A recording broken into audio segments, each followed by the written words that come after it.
En aquel tiempo dijo Jesús a sus discípulos: no creáis que he venido a abolir la ley y los profetas. No he venido a abolir, sino a dar plenitud. En verdad os digo que antes pasarán el cielo y la tierra que deje de cumplirse hasta la última letra o tilde de la ley. El que se salte uno solo de los preceptos menos importantes y se lo enseñe así a los hombres, será el menos importante en el reino de los cielos. Pero quien los cumpla y enseñe será grande en el reino de los cielos. Palabra del Señor. Gloria a ti, Señor Jesús. El Señor nos pone en guardia, nos alerta contra una peligrosa tentación, contra una trampa mortal, la manipulación del concepto del amor o la manipulación del concepto de misericordia. Dios es amor, dicen, Dios es amor, Dios es Padre, y es verdad. Dios es amor, Dios es Padre, Dios es misericordia, es verdad. Pero Dios, que es amor y Padre y misericordioso, lo es de ti, pero también de tu hermano. Porque cuando hablan de que Dios es misericordioso, generalmente están pensando que Dios es tolerante con uno mismo. Pero eso implica que es cómplice del mal que tú haces hacia tu hermano. Dios es misericordioso de ti, pero también de tu hermano. Si yo digo: Dios es misericordioso, Dios es bueno, Dios es mi Padre, ¿cómo me va a condenar Dios, que es tan bueno, y robo? Pensando, bueno, pero es que como Dios es misericordioso, puedo hacer lo que quiera. El infierno no existe, o si existe, está vacío. Como Dios es misericordioso, ¿cómo me va a mandar al infierno? ¿Pero qué es lo que yo he hecho? Robar. ¿Qué siente la persona a la que yo le he robado? ¿Qué siente? Dice: Dios es misericordioso y al ladrón que me ha quitado lo que era mío, no le hace nada. ¿En qué convierte eso a Dios? En cómplice del ladrón. Es un cómplice, lo mismo que es un cómplice del robo, un policía que ve al ladrón y no hace nada para evitarlo, o un juez que sabe que ha robado y le da la absolución. Se convierte en cómplice.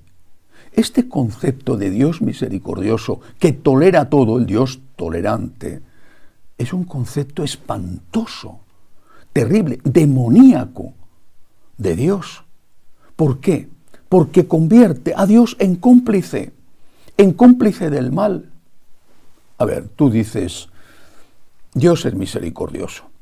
Dios es misericordioso y por lo tanto yo me puedo divorciar de mi esposa o de mi marido y casarme con otra o con otro, porque Dios es misericordioso. ¿Y la otra, tu primera esposa o tu primer esposo? ¿Qué pasa con ella o qué pasa con él? Porque yo recibo con frecuencia correos de hombres y sobre todo de mujeres. Recientemente una señora me decía: mi marido ha mentido en la causa de nulidad, ha mentido y ha conseguido que a mí ni me dejaran testificar. Ha mentido, le han dado la nulidad y ahora se ha casado con otra y está comulgando. ¿No hay que escuchar a las dos partes? Porque, repito, un concepto de Dios misericordioso para con uno, que te tolera, convierte a ese Dios en un cómplice del mal. Un Dios cómplice del crimen, del robo, de las violaciones, de la pederastia.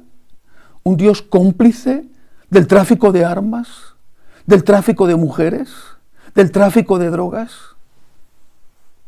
¿Ese es el Dios que nos ha enseñado Jesucristo? ¿Ese es el Dios que predican muchos sacerdotes? Muchos: Dios Dios es misericordioso, no pasa nada, haz lo que quieras. ¿Y la víctima? Porque cuando tú haces el mal, tú estás haciéndote daño a ti mismo, aunque no te lo creas, pero desde luego lo que es seguro es que tú estás haciendo daño a otro. Es que ese otro no es hijo de Dios, ese otro no es amado por Dios.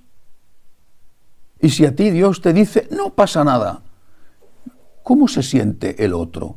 Al que le han robado, al que le han insultado, al que le han roto la familia y le han abandonado, ¿cómo se siente? ¿O es que Dios no es el padre del otro? ¿Dios no es el padre de la víctima? ¿Dios no es el padre del inocente maltratado? Al contrario, todo el Antiguo Testamento, y Jesús nos lo enseña, hay que recordar aquella frase que Dios le dice a Moisés en el Sinaí, en la escena de la zarza ardiendo. El grito de mi pueblo ha llegado a mis oídos. Y se refería al pueblo esclavizado en Egipto por los egipcios. El grito de mi pueblo ha llegado a mis oídos. Hasta aquí hemos llegado. No voy a aguantar más. El grito de los inocentes llega a los oídos de Dios. Mientras tantos sacerdotes dicen a los culpables, no pasa nada, Dios es misericordioso, haz lo que quieras. Dios es misericordioso, Dios es amor. Y es misericordioso y amor hacia mí, pero también hacia mi hermano. No soy hijo único, el único hijo único es Jesucristo nuestro Señor, y Él entregó la vida por nosotros. Yo no soy hijo único, soy un hijo más de un padre bondadoso, pero no soy hijo único. Si hago daño a mi hermano, no puedo pensar que como Dios es misericordioso va a quedarse indiferente y de brazos cruzados, o me va a decir, bueno, aquí no pasa nada, yo te quiero mucho, soy un papá indulgente, haz lo que quieras, mata, roba, miente, no pasa nada. Pues sí que pasa, porque mi hermano es también hijo de Dios, y por eso Jesús advierte, lo dice en el Evangelio de hoy, el que enseñe estas cosas a los hombres, esta falsa misericordia, que es en realidad tolerancia con el mal, será el menos importante en el reino de los cielos. Que así sea.